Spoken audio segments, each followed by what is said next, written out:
Two former Atlanta police officers involved in the May arrest of two college students now want the judge to drop the charges against them. They claim the DA didn't fully investigate the case and used that arrest for political gain. 11 Alive's Hope Ford brings us up to speed on the back and forth between the DA and those former officers. 9:46 p.m. on Saturday, March 30th. After a long day of peaceful protests, things became chaotic towards curfew. There were 165 arrests, including this one our camera caught live. We hear a taser going off right now. We're not sure who's being tased. Body camera footage from that night shows Morehouse student Messiah Young and Spelman student Taniya Pilgrim were filming the arrest of someone they knew. They were asked to drive off by two officers before being warned if they don't, they'll go to jail.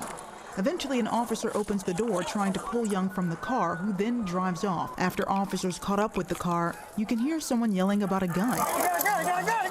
2 days after the arrest, Fulton County DA Paul Howard announced charges against 6 officers. Howard said this during the press conference. While the incident took place, there was no mention of a firearm at all.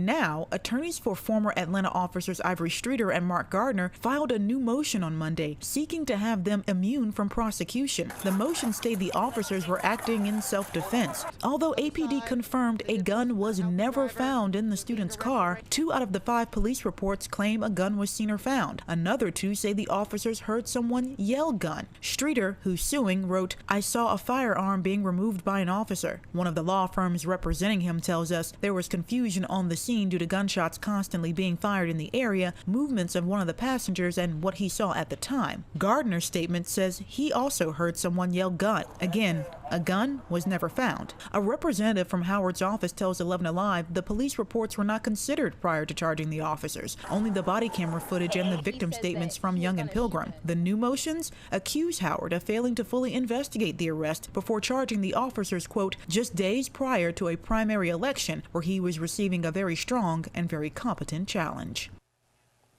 You know, 11 Alive asked Howard to comment on the new motions and the accusations of his office failing to fully investigate the arrest and using that arrest for political gain. But so far, we have yet to receive a response.